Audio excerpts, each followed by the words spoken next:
دوای کرانەوەی مەرجی نێودەوڵەتی حاجی ئۆمەران و تەمەرچین لە 2018 لە نێوان هەرێمی کوردستان و وڵاتی ئێران، ئەمڕۆ بۆ یەکەم جار کۆبوونەوەیەک لە نێوان سەرکۆنسڵگەری ئێران و قایمقامیەتی چۆمان بەڕێوە چوو. تیایدا باس لە ئاساییکردنەوەی پەیوەندیە بازرگانیەکانی نێوان هەرێم و ئێران کرا. لە سەرەتادا کردنەوەی سروور و گرنجەکەمان خستە ڕوو کە بۆ هەردوو لامان هەم بۆ کۆماری ئیسلامی ئێران و هەم بۆ هەرێمی کوردستان گرنگی و تایبەتمەندی خۆی هەیە و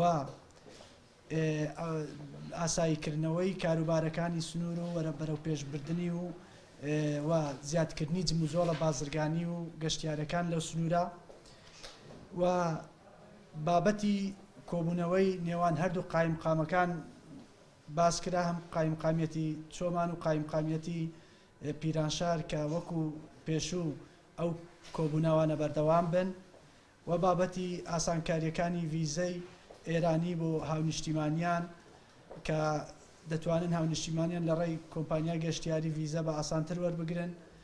لە دوای کرانەوەی مەرجی حاجی ئۆمەران تا ئێستا ئاڵوگۆڕە بازرگانی و گەشتیاریەکان نەگەیشتوونەتەوە ئاستی پێشوو. هۆکارەکەشی ئەوەیە کە بازرگانەکان ڕوویان لە دەواازە سنووریەکانی دیکە کردووە.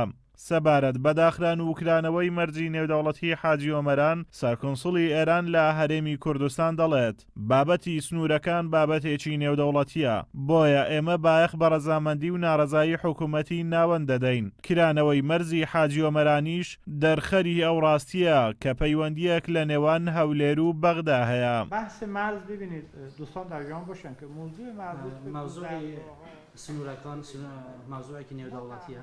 ماندەی پایبەندین هەیە بە دەوڵەتەکان لە چۆرچۆی نێودەوڵەتیش ئێمە ڕەزامەندی یا ناڕازایی حکوومەتی ناوەندی گرنگی پێ دەدەین و ئەو کردنەوەیش نیشاندەری ئەوەیە کە پەیوەندیەک هەیە لە نێوان هەولێر و بەغداد کە خودی کراوە. نشون میده که پس هماهنگی‌هایی حتما بین اربیل و بغداد هست که ما به اینجا رسیدیم که این مرز فعالیتاشو آغاز کنه. دوای ریفراندۆم لە هەرێمی کوردستان لە 15 دەی 2017ەوە ئێران وەک کاردانەوە لە سەرداوای حکوومەتی عێراق دەواازەی نێودەوڵەتی حاجی ئۆمەرانی بۆ ماوەی 77 ڕۆژ بەڕووی هەرێمی کوردستاندا داخست. بەو هۆیەوە هاوڵاتی و بازرگانێکی زۆر بێکارمانەوە. ئێستاش کە مەرجەکە کراوەتەوە، بەرپرسانی ئێران ئاماژە بۆ ئەوە دەکەن کە کرانەوەی مەرجەکە بە ڕەزامەندی بەغدا بووە. ئازاد ئۆمەراوەی کەناڵی ئاسمانی پەیام، قەزای چۆمان.